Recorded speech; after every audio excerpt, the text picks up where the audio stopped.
Arrakis. Dune. This desert planet presents a stark, unforgiving landscape that is just as much a character in Frank Herbert's epic series as any of its human inhabitants.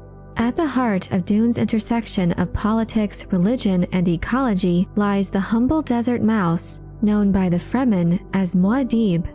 Set against the larger environmental and sociopolitical landscape of Arrakis, this creature offers profound insights into the principles of survival and adaptation that echo throughout the Dune saga.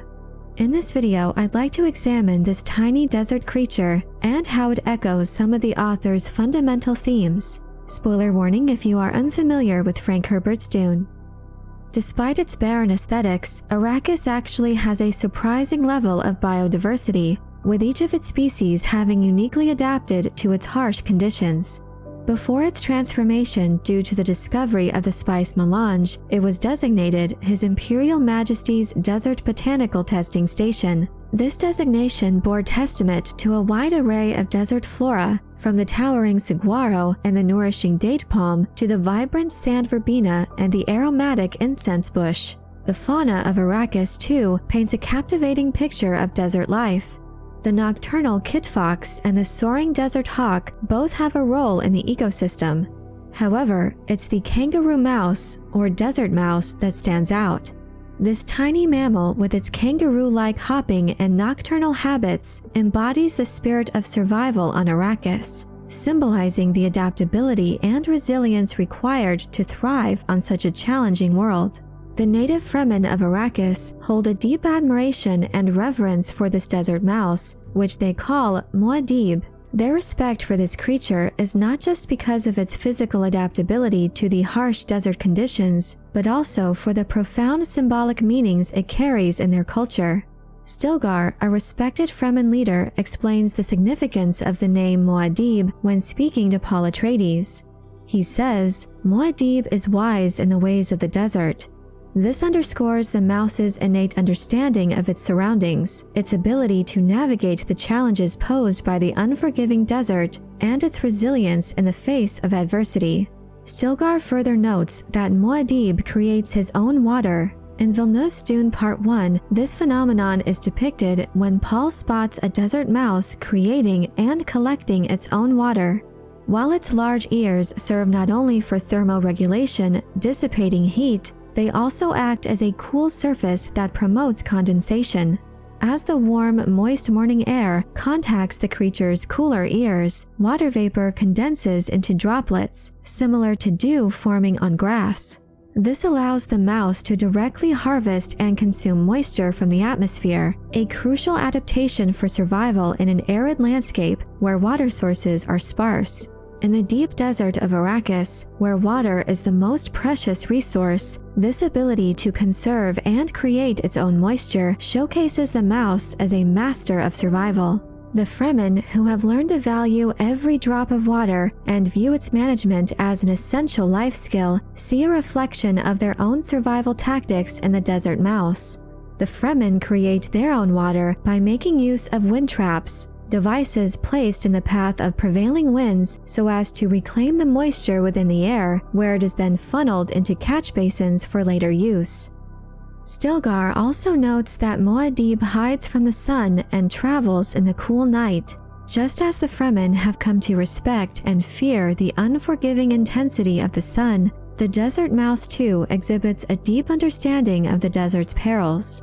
By adopting a nocturnal lifestyle, the mouse not only evades the scorching daytime temperatures, but also minimizes the risk of predation. This strategy not only conserves vital energy and water, but also maximizes the opportunities to forage or hunt in relative safety.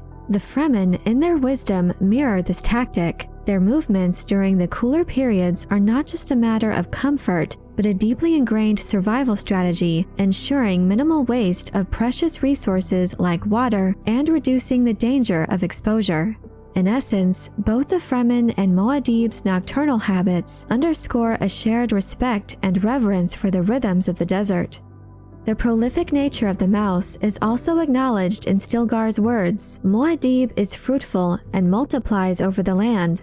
Its ability to thrive and multiply, even in such a hostile environment, is a testament to its resilience and strength. Each successful generation is a tribute to the species' remarkable genetic inheritance, optimized behaviors, and resourceful adaptations. This ability to not merely survive, but to flourish and propagate under such extreme conditions offers a poignant parallel to the spirit of the Fremen themselves. Just as the mouse represents resilience and strength in the face of adversity, the Fremen too epitomize the enduring spirit of life on Arrakis, mastering the challenges of their environment with tenacity and determination. The title Instructor-of-Boys attributed to Muad'dib speaks volumes about the Fremen's reverence for the desert mouse. This title elevates this seemingly modest creature to a position of respect and admiration among the mighty Fremen. More than just an inhabitant of the arid landscapes of Arrakis, the desert mouse becomes a symbol of wisdom and guidance.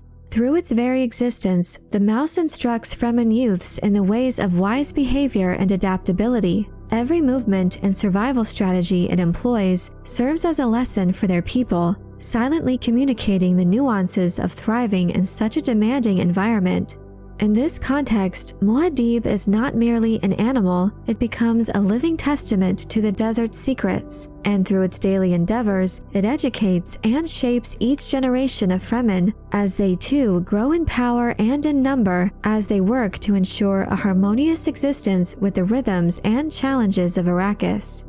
Aside from its terrestrial significance, Muad'dib finds a mirror in the heavens above. The Muad'dib constellation gracing the skies of Arrakis stands as a celestial homage to the humble desert mouse that roams the planet's dunes. This constellation not only mirrors the attributes of the kangaroo mouse, but also assumes a practical role for the planet's inhabitants. Its distinctive tail serves as a beacon which steadfastly points north, and thereby earning its revered title as the one who points the way.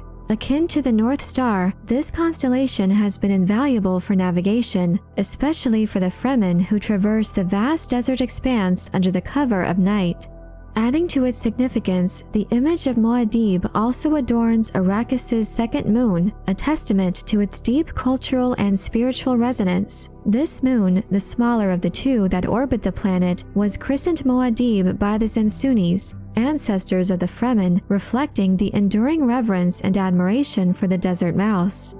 Ultimately, the desert mouse of Arrakis embodies principles that proved instrumental in the Fremen's ascension to power. Just as the mouse navigates the challenges of the desert, embracing adaptability, resilience, and wisdom, the Fremen too have internalized these lessons, molding them into an indomitable force. By observing and learning from such creatures, the Fremen ensured their survival and developed a distinct advantage over other inhabitants and off-world warriors who sought to maintain control of Dune. As the mouse continued to thrive in the harshest of conditions, the Fremen too only grew in power and strength under the oppressive hands of the Imperium. In taking to heart the lessons of this tiny creature, they adapted to become an unstoppable force that made even the most powerful galactic forces falter. But I'm curious to know what you think of the lessons of Muad'dib. Are there any particular aspects of this tiny creature or its role in the story that you find most interesting or admirable? Let me know your thoughts in the comment section below. I hope you enjoyed this video. Leave a like if you did, and be sure to subscribe for more Dune and other sci-fi and fantasy news and lore. And if you're looking for other ways to show your appreciation, you can check out my Patreon page, where members get access to exclusive content and perks. Thank you all so much for your support, and as always, have a very nerdy day.